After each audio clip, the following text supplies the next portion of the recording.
In the mood for a freshly roasted cup of coffee? www.offtherailscoffeeroasters.com.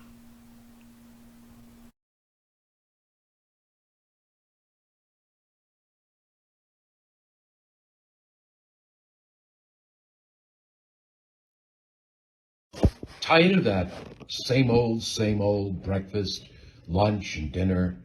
Same old tasting scrambled eggs, burger, that dinner steak, ribs, or pork chops? Why not add a little bit of spice or just a touch of heat to make the difference? Change that scrambled egg with a little bit of Johnny Fabulous's John Cena Sr.'s $1,000,000 jalapeno hot sauce. Great on burgers, steaks, chops, and those barbecued ribs.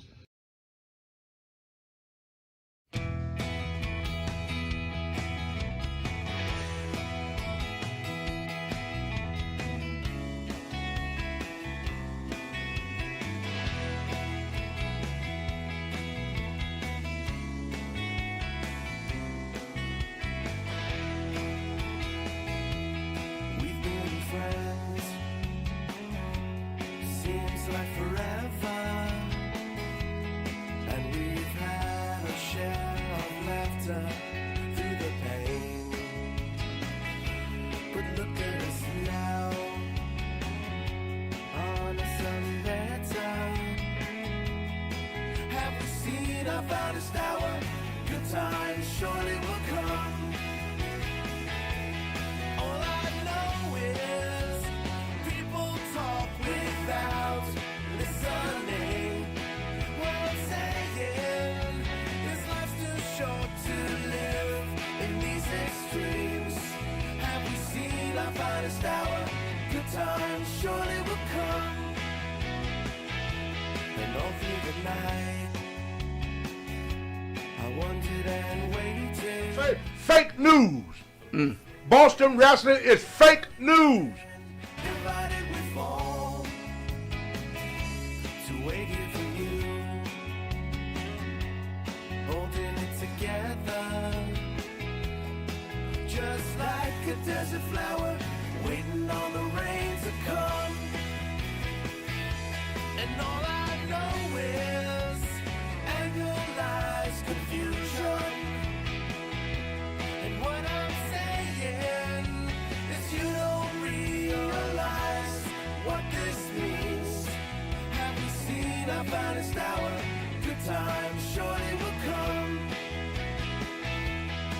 Just like a desert flower, waiting on the rain to come. Shower. Brody walked in behind Jose. As soon as Brody stepped in the shower, this is what I hear.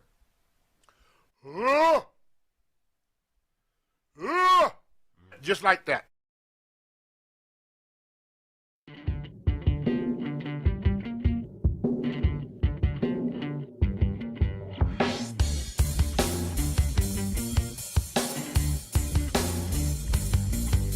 Straight to the top. We're living this life, not just dreaming it, we're doing it for real. Straight to the top. Working hard every day just to live a better way.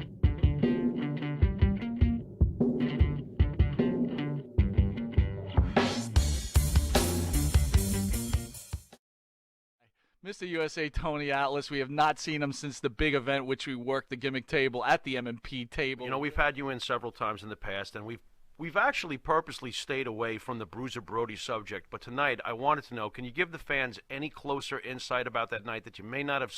I'm sure you've been asked this 1,000 times. Is there anything that you may want to disclose that we may not know about the stabbing of Brody? It was so strange with me and Brody. Me and Brody been knowing each other since the 70s. I first met him, he was working in Amarillo, Texas. And he just got through playing college football and everything. And we worked together some then. We worked all over. But then I went to Von Erich territory in Texas. And I went in as the Black Superman. That's when I first started wearing the Superman suit. And George Scott was the booker. When George Scott left and left Brody as the booker, Brody said, Tony, George Scott said, "Don't worry, Brody going to take care of you." 1 week after Brody took the book, he didn't book me for no shows. He didn't book, at that time, the Dingo Warrior for no shows. With the Dingo Warrior working back and forth between Japan. Just in case fans don't know, Dingo Warrior ended up being the Ultimate Warrior in the it WWE. became the Ultimate Warrior. Yes. But at that time, he was the Dingo Warrior, and he was working back and forth between Japan and World Class Wrestling. And Brody left us at home. One day I got Brody called me and said, "Tony, I got your book." So I went down to Fort Worth, Texas to do the TV because I figured, because I was traveling back and forth out of Puerto Rico. Puerto Rico was the only place I could wrestle because Vince had blackballed me everywhere else. So the only place I could work during that year was World Class Wrestling and Puerto Rico. So I was going back and forth in Puerto Rico. So when I got there, Brody said, "Well, I made a mistake. You're not booked." So I got so pissed off, and you can ask some of the guys that was around during that time. I challenged Brody to a fight on the parking lot. I invited him out in the parking lot. Nice. And then the guy came out, Earl. His name was Eric Razor or something like that. Eric Embry? Embry. Eric Embry, look Eric at Embry. you. He was there. He was there. Florida. If you talk Eric to Embry. Eric Embry, you ask him about that. So I wanted to fight Brody. So I called out the parking lot. Earl Embry came out and said, "Tony, you better leave. They called the cops on you." What?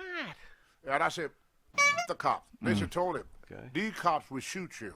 Ooh. Get in your car. Get out of here." I got in my car. I left. I didn't see Brody anymore until he came back. He came to Puerto Rico. So he was there for the whole week. I didn't say nothing to him the whole week. Finally, we was in the gym working out.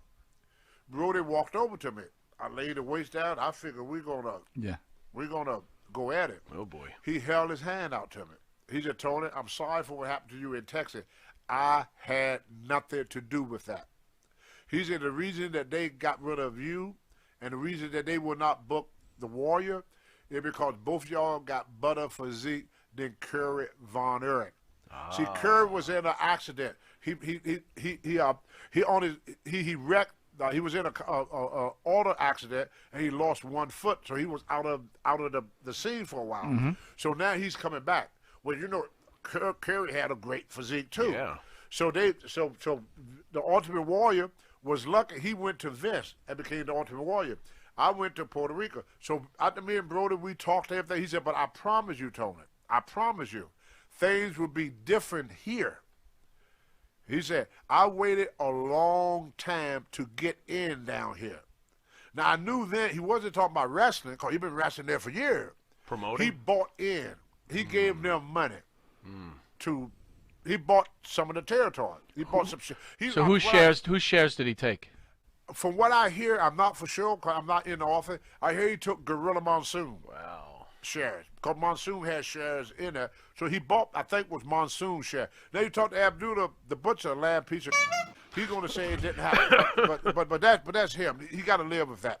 So anyway, we shook hands and everything, and then we left and went back to the hotel. Well, I went upstairs, showered and everything, got dressed, and I told the guy at the gym, because he said, I never saw you wrestle. He said, I'm coming tonight to watch wrestling. I said, "You want to get in free?" He goes, "Yeah." I said, "Why don't you give me a ride to the arena? That way you can get in free, and then later on we go out and get some paella. Paella is like rice with seafood in it. Okay. Very good." Okay. And he said, "Oh, great." He said, "I know a great place make the best paella." So he said, "You mind if I bring my wife along?" At that time was his girlfriend. I said, "No, go ahead." So the guy pulled up to get me. I came out of the hotel. It was called the Tanama. And Brody and Dutch Mantel was sitting on the steps. So I said, "Brody, why you staying here?" I said, I'm always late. How come you late today?" He said, "I'm waiting for Jose to pick me up." Now, man, you out there, Fat, Jose is the man that murdered him. He was waiting at the hotel for his murderer. He had no idea. They rode together all week. They rode together the whole week. So Brody had no idea. So I got in the back seat, me and Dutch Mantel sat in the back seat. The bodybuilder, the guy that owned the gym, I think they call it the Muscle Factory or something like that. The Okay. Muscle Factory. The girl slid over to the center, and Brody sat in the front seat because he's so big, he couldn't fit in the back. So me and Dutch had to get in the back seat. Mantel would tell you the same story. He was there. So we get to the building, and as y'all know, I do artwork. So Mark and Jay Youngblood had contracted me to do a picture for them. So I was putting the finishing touch on the picture. Bruiser Brody walked over to me and said, "Wow, I didn't know you drew like that." He said, that looked just like them guys. He said, "I had pictures done of my son before, but it was character draw with the big head and a small body." He said, "Can you do one of my boy for me, my son?" I said, "I can have it done for you." I said, "I'll be finished with this one in about a few minutes, and I get started on yours now." I said, "Give me the picture. I start on it now." I said, "We got another week here. Before the week is out, I have your picture done for you." He said, "What I owe you for?" I said, "Nothing, brother." I said, I just like to draw. I said, "I don't charge, my friend." So Brody said, "Okay." So as he reached in his pouch to get his picture, by then Jose, I skipped the part. When me and Brody first walked in, Carlos Colon, Victor Jerica, and Jose, the murderer, they were sitting like in a football huddle. When Brody came through the door, they all did this. Like they saw a ghost. Jose got up, left out of the dressing room. Didn't pay no attention. I went down and started doing my drawing. So Jose come back into the dressing room. He had a towel over his hand. And he came up to Brody. He said, "Brody, can I talk to you, por favor?" Por favor is Spanish for please. Mm-hmm. Very nice, very relaxed, very respectful. So Brody, very nice, turn around and go, "Okay." And Brody turned, and I was reaching to get the picture. So like say the picture was coming, I almost had the picture in my hand, and then when Jose called it, Brody turned. But he still had the picture in his hand. Mm. And Jose walked in front of Brody into the shower. Brody walked in behind Jose. As soon as Brody stepped in the shower, this is what I hear.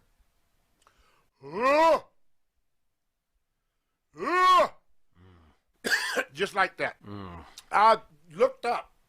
When I looked up, Jose raised the knife in the air like this. I sprung from my seat, grabbed Brody around the waist. I pulled him back. When I pulled him back, the knife came back, cut off some of his ponytail. Mm. I went to grab Jose. I'm holding Brody with one arm, trying to hold him up, and try to sucker punch this bastard in the face. Carlos Colon cut me off. Grab Jose, push Jose up against the wall. They said, "No, Jose, no, Jose."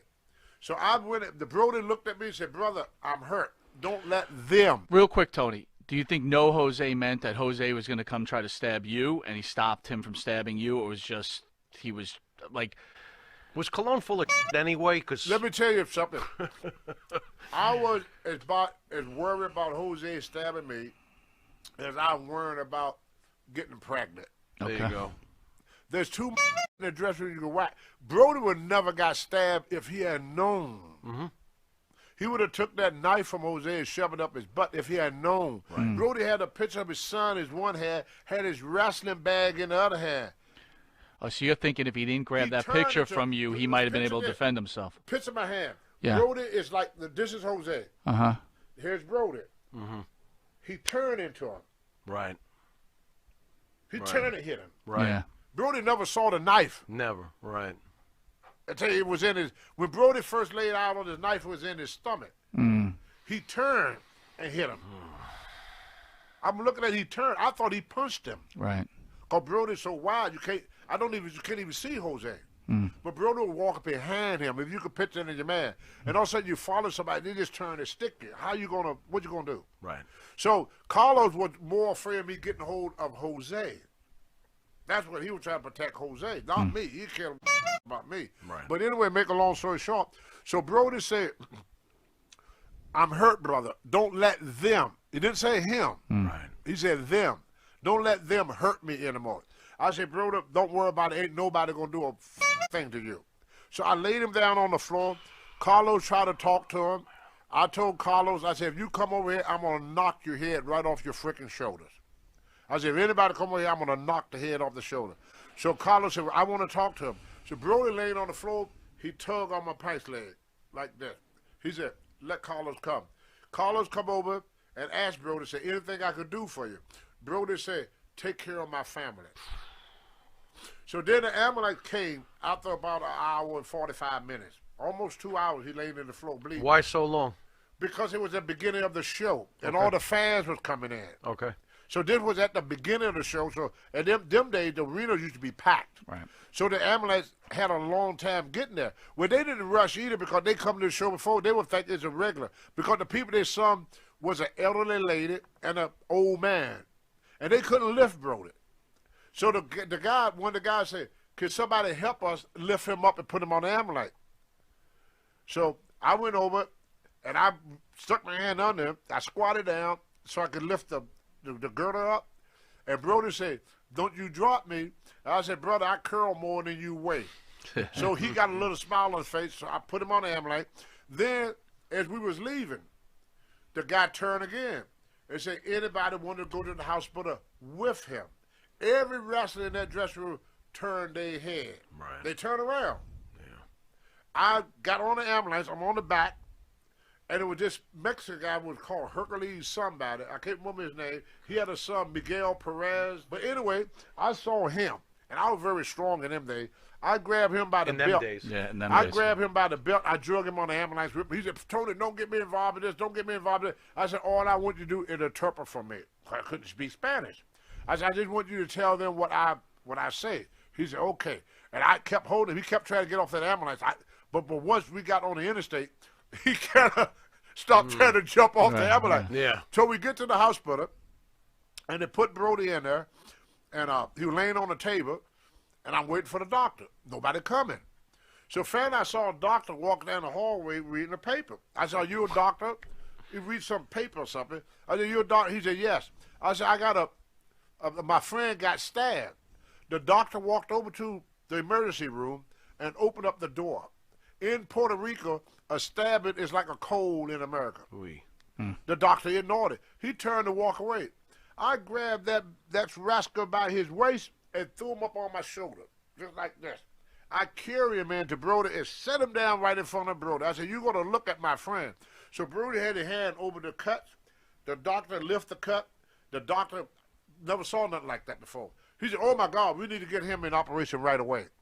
So they got Brody in operation. So I sat there for about an hour and a half while they were doing the thing. The doctor came out. He said, your friend is stable. He said he got 2 8-inch cuts. One cut his liver, one cut his intestine.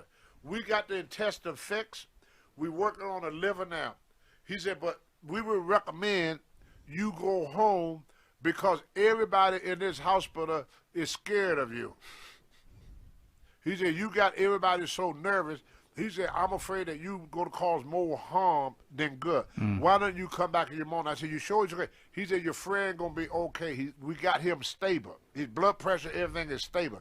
So I left and I went back to the building.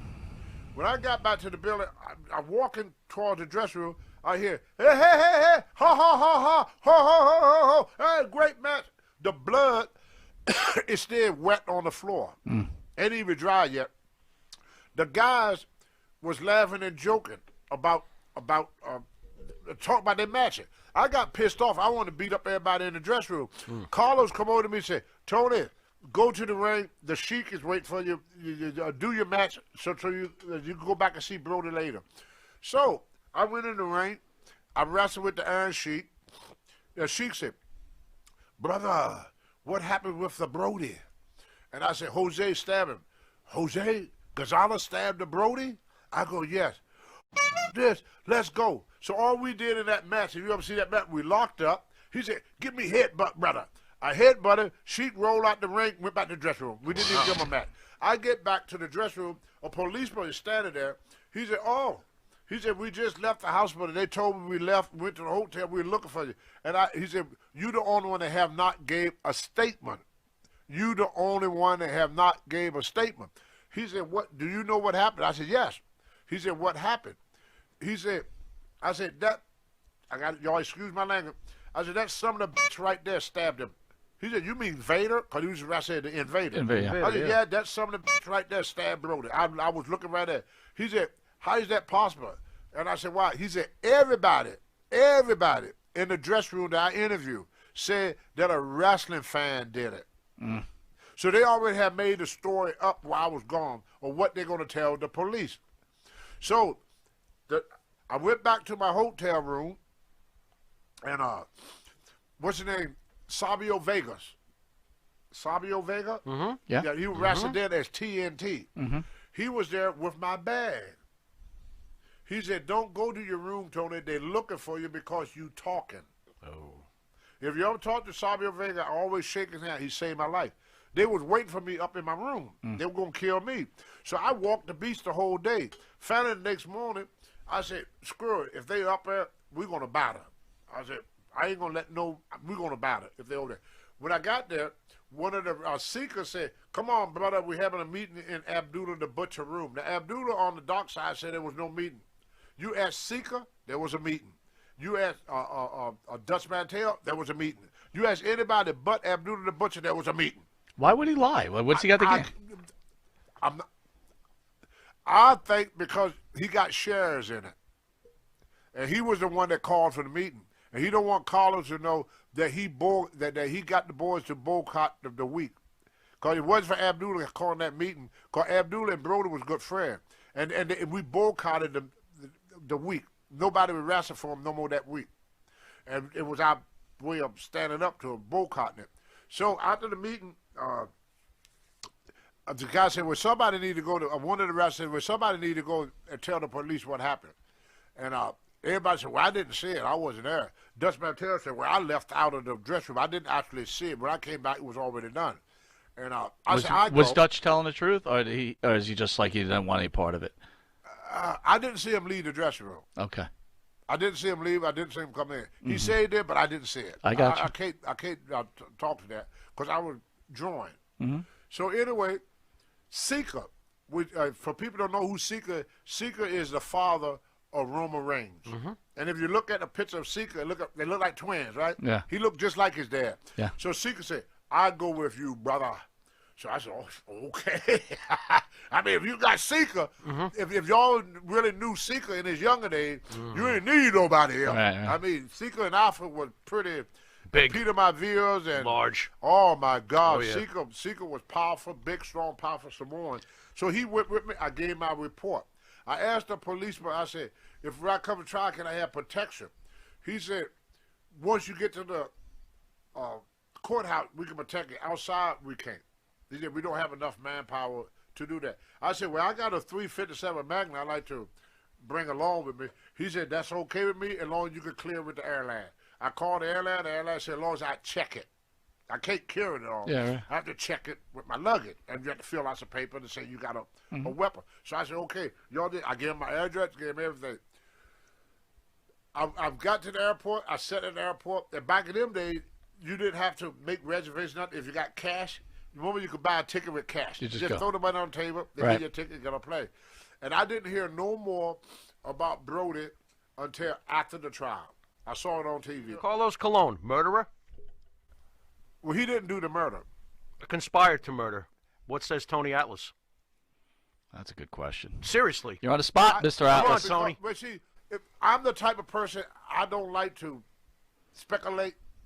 I only like to talk about what I could prove and what I could do. If I call that man a murderer, he take me to court, how am I going to prove it? Understood. Now, you did say can't- something interesting I earlier, though. can't You prove said it. you were afraid that they were after you. And you That- felt but that- who's I they? kept- I Is it kept hearing the Carlos? term- Is it with is the it term, I kept hearing the term both from Brody when he was down. He said, "Don't let them hurt me anymore." Them. He said them. Then when Sabio Vega came to get me, he said, "They are looking for you." In both incidents, they used the term "they," which gave me the impression that it was a conspiracy. See, what I think what happened, I'm giving my opinion on this, because I watched some of the dark side, and I hear one of the guys say that Brody said he's going to get his money back even if he got to beat the hell out of him. So, and then I hear that Carlos Colon had gambling decks. Now, there's something else that I hear at the airport. There was a guy at the airport sitting with me. He would go back and forth. He was a nurse's assistant, CNA, and he said, "Man, I'm sorry about what happened to your buddy." I said, "Yeah." I said, "The doctor." I said, "They should sue the hospital." He said, "They had the guy stable." He said, "No, it wasn't the hospital." I said, "It wasn't." He said, "No." He said, 2 seconds after you left, 2 seconds. He said some security people came and told us stop working on the wrestler. They went to the hospital and finished the job with this guy, this orderly. Is that what you call him, orderly? He told me that. He was there. So let me ask you: have you ever, after this is all said and done, and you're still wrestling, you ever run across Carlos Colon again? Yeah. And what's your feelings there? Are you just How like awkward is that? Or is it I just just the watched business? The business just made you Well, see, indifferent after? I don't mean to bring race into it, but Okay. me being a black man, I can't do what other people do. Okay. I can't. Carlo is rich and powerful. I'm a poor old black man. Whatever happened, they're gonna blame me. I can't do what they do. Like when me and Tommy Wi-Fi Rich go out and get drunk and miss a show, they fire me. They made Tommy world champion. You understand? I learned Unbelievable. that. A lot of people don't want to believe that's how the world. So you felt helpless kind of during this. I was helpless. That's you know. interesting. So the best thing for me to do, I had nobody on my side. Okay. Even I noticed Brody didn't have one friend in the world, not one. Everybody turned their back on him that day.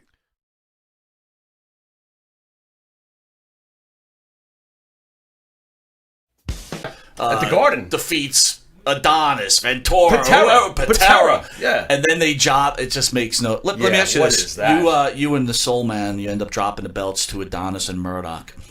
Can you share any thoughts on Adonis? A lot of guys have come through and they say he Adonis- wasn't a very good guy. Yeah, we hear some Adonis stuff. was the most disrespectful, Oh, here we go. most degenerate Get out. individual I ever met in my life. In your life.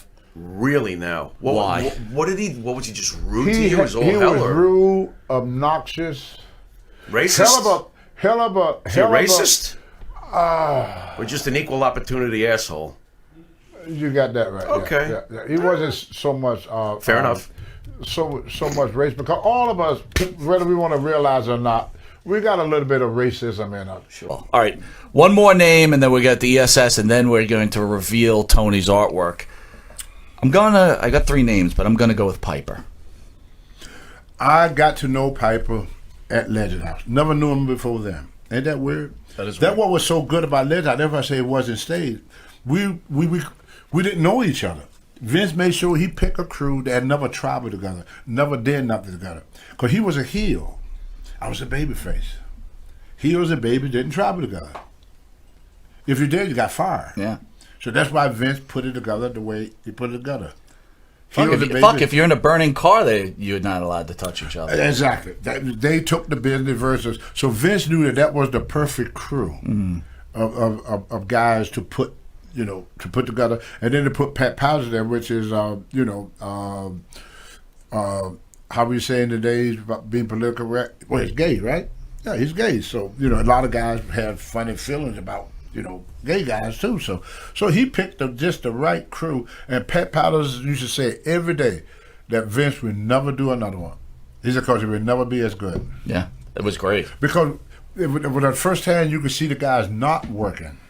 Well, I got to be How honest they with you. react. I told you in the green How they room, put I thought us it in- was scripted. I thought it was a scripted program. The only strip part, how they scripted it, they put us in situations we'd never been in before Right. to see how we react in them.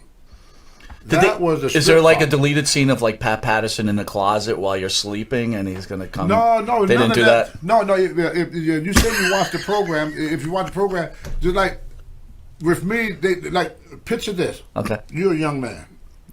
Not that young, but. They come in there and they tell you you're gonna go play polo, and leave it like that. What are you thinking? Thinking, oh shit, I got to play polo. If you today. watch that, you see about this, and they want to get that expression. Yeah, right. So they didn't tell us nothing. Every day that little girl would come in there, and she would tell us what we got to do that day. But let me ask you, when Pat reveals that he's a homosexual on the show, You all looking like this is the first time you ever heard this. I mean, that had to be scripted, right? You all knew he was gay. Not me. Really? I don't know about that, man. Wow. I didn't know he fired my ass. I know that. I know he didn't like me that much. I knew that. Because I pushed him up against the wall when me and Rocky got a fighting. All right, tell that story. Then we're going to ESS. I got to hear this story. And then because SD told me that's what probably caused a lot of my trouble. You see, Rocky sometimes would leave me at the hotel and take off. And I used to, you know, I finally started catching the cab, you know, going there. But he done that to me several times. So the last time he did it, I saw him in the dressing room. Taggart Conway Jr. used to do that to me too. So me and Rocky, we got in a fight in the dressing room, and Pat went to break it up. And I was swinging, and my arm swung out and hit Pat. And I remember with the belt, I told him, I said, look, I told you not to do that with this guy. You should never put me with this guy, because I was just so pissed off at Rocky for leaving me for the third time. So I shoved the belt in Pat's chest in front of the boys. I did it in front of the boys. And back in them days, so Vince had no choice then but to take action. Pat was his right hand man. He's the top guy, and then I'm shoving the belts, and all the wrestlers sitting there looking at us. So that, Senior, I don't know this story. I've never heard it. Tell the story, please.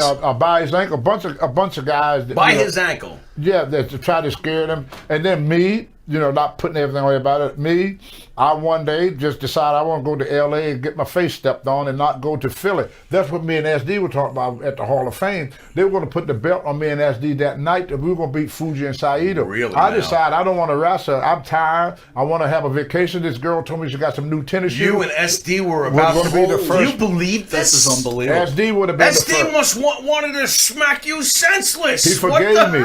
He forgave me. Okay. He talked about it in the Hall of Oh Fame. my God. And that's when Rocky took SD place. It was SD before Rocky. SD Special Delivery Show. And I took away SD first break. Wow. Can I get your thoughts Over on a SD? pair of tennis shoes. Over tennis shoes. A girl called me and said, I just bought these shoes. I can't wait to show them when you be home. Right. And you're And like, I had this real strong foot You fetish. with toes, man. What's up with you? No, I got a shoe fetish. shoe fetish. Not a foot fetish. Okay, There's a shoe- difference. hold on, interesting. All right. Skinsky. So when you come back and SD now knows that you He finally forgave had me.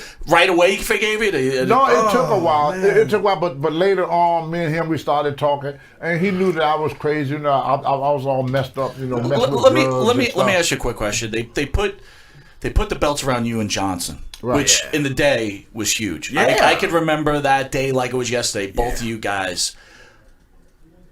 What was your problem with Rocky Johnson? Because the rumor has it is you guys just couldn't get along, and they had to Well, take me the and straps from Rocky you. talked later. That's what I thought at first, and I say some horrible things about Rocky that I take back now. But once me and Rocky was able to sit down and talk. But what was the original beef? What was the problem? Well, me and Rocky never had a chance to bond. Now think about it. We had the belt for almost a year, and we teamed up 3 times. Yeah. Why? Why, That's by what the way? SD used to say all the time. He said, y'all the only guys that put the belt on, and they never promoted it. Why do you think that was? Senior put the belt on us. Oh, Senior made that Okay. decision. Junior took it off. So Junior just didn't like it and didn't use Well, it. Junior was not in charge till 85. Senior died in Gotcha. 85. Gotcha. We won the belt in 82. Gotcha. Understood. Right? Wow. Yep. So it Senior- sounds to me it like was Junior just Senior- didn't like it, and It wasn't Let it his. sit. Well, it wasn't his creation. That's why when you go in, when I went back, Vince Jr. never booked Tony. Yeah. Listen, I want to lose focus on this show a little bit. This was a tribute to Rocky Johnson, who unfortunately passed recently, and I'd ask you guys to weigh in and maybe tell the fans out there your experiences with Rocky Johnson. I got one more Rocky story. I hope I can tell this one. You can tell whatever this you one like. probably going to piss off Dwayne. He was there, though. Okay. all right. We were in Allentown, Pennsylvania. They do TV. I don't know if y'all was around then. They do TV in Allentown. And then on the next day, we do TV in Hamburg, Pennsylvania. It's 25 miles apart. So Vince Sr. was getting pissed off about all the boys getting drunk, partying with the girl, and were late for the sucker TV taping. We had to be there at 12 o'clock. But it's only a 30-minute drive. So I ride with Rocky, and I get up in the morning, I go to gym with Sika. Me and Sika go to the gym together. We worked out. We come back. We had breakfast, and then I'm sitting there talking to Alpha and Sika, and I said, "Well, let me go get my bag because I got to meet Rocket." So Rocket said he's going to leave at 11 o'clock. So 11 o'clock, I was standing in front of his room. His wife comes out to talk to me. Not the one now, but Ella, and then that's her name, the Samoan woman. Was it Ida? I think Leah. Leah. Yeah, Leah. And she said, "Oh, I have to get Rocket some food." And so I said, "Oh, I'll walk with you." So I started to leave, and I see Rocket. This is Rocket room, but they had these jointed rooms. You know, when you go through the indoor jointed room. What happened? Rocket, when his wife left out, Rocket had his girlfriend in another room. So God. Yeah, he would go in the other room. He would go to the other room and be with his girlfriend. He kept saying to his wife to do stuff, and he'd go be with his girlfriend. I didn't know this. Because me and SD shared a room together. And so as I was walking away, somebody told me to look back, and Rocket was in the other room, in his girlfriend room, saying, signaling to me. I said, "What the fuck is he doing?" Signaling to me. In other words, he said, "Get her out of here." Right, yeah. What happened? Dwayne got up. back. Wait, Dwayne, he was a kid, and he got up, he shut the door. Now Rocket can't get back in. He had to come outside to go into the room. Oh, man. You understand what I'm saying? Yeah. She's thinking Rocket is up at the restaurant. right. So she get ready to go to the restaurant to get Rocket. Said, "Rocket went to get the food, let me go up here and get him so we can go." She's going to walk me back to the restaurant. Rocket is not at the restaurant. He's in the other room with his girlfriend. So finally, back up a little bit, Vince made it, because guys were late for the show, he said, anybody that's late for the show, he's going to charge them $500. So I didn't want to be late. That's why I was at his room at 11, because he said he's going to leave at 11. So anyway, I go back. I walk up to the room. When we got halfway to the restaurant, Rocket said, "Where are you guys?" He come out the room. "Where are you guys? I've been waiting on you all day. Where the fuck you been? Come on, we gotta go." So we get in the car. We drive like hell to get to Hamburg, and this girl is following us the whole time. It's following us. I look back and who the fuck is this girl? So we get out. We walk there. Vince Senior is standing there at the door, pissed off. You could tell when the man had these handful of silver dollars, and he do them like this. Silver dollars, he going just like this. I can tell he's Like pissed. a stick. Robert said, "Don't worry about it, brother. I'll take care of it. I would explain to Vince so you don't get in trouble." I said, "Okay, thank you, Rob." So I go in, not know nobody, get dressed and everything, went and did my match and everything. On the way back, Vince Senior called me and said, "Tony," he said, "I'm going to have to fine you $500. I'm not going to fine Rocket because it's not his fault. It's your fault. The next time you want to go to the gym, go earlier." Oh, my God. That was Vince. You know what he did? No, I know what it He did. went and told Vince that he was late because he had to wait for me to come from the gym. Oh, And I God. said, "Vince, that ain't what happened." "Never mind, Tony. It already been done. Don't be late no more and walk away." Really, you're moving into a good spot here. So, like all wrestling fans know, the historic night when you and Rocky Johnson won the tag belts, right? Right. Many people that watch this show also know that the spot was originally meant for SD Jones, and you know you had some problems, and it kind of caused SD a spot. But from knowing you and SD are pretty close. Can you explain to the fans what kind of man SD Jones was? Underrated. In a real fight. Okay. SD Jones probably could whoop everybody there. I used to go to the gym with SD Jones, and SD, what was so strange about it, he could incline press more than he could bench press. Wow. I Now never that's seen anybody impressive. do that. That's impressive. He could take 405 pounds and do it 10 times on the incline. Wow. We used to do curls, me and SD. SD used to take 225 pounds and curl it. I was squatting 600, SD squatted 600. You were my training partner. Was SD a true friend? SD was definitely a true friend. So there are friends in wrestling then. There are friends in wrestling. I'll tell you a story. I'll tell you a story about SD. When Vince first kicked me out of wrestling, I went I called Vern Gagne out in AWA. He said, "Yeah, I would love to have you in, Tony, but it's gonna be a month before I bring you in." So I checked into the Ramada Inn on 49th and 8th Street. SD told his wife where I was at. His wife, Kate, and I talked to her frequently. Kate said, tell Tony to come here and stay. I don't want him, he ain't going to have no money left. He paying $500-$600 a week at that hotel. He could come here and stay. So SD came and started packing my bag. I said, what are you doing? He said, Kate wants you at the house. Kate wants you at the house. We got to go. Got to go to the house. Kate, got to go to the house. There it is. Kate wants you. Kate wants you. Yeah, that's what SD. And so he's like, help me pack my bag. So I slept in his son's room. His name was Jermaine. So they gave me his son's room to sleep in. Well, I didn't just lay around. I mean, I did yard work. I helped Kate around the house. One day, SD came home. He said, I think I've lost my job. I said, why is that, SD? He said, Vince Jr. told me this. If I don't get Tony Atlas out of my house, he's going to fire me. What? Why? And I said, what you tell Vince? He said, Tony, my friend, I can't do that to my friend. So I said, well, no, SD, I don't want you to lose your job for me. I said, I go back to the hotel. And luckily for me, SD cousin, they call him Bigfoot. Because he had these, like, size 50. He says, do you have any stories of your friend SD Jones?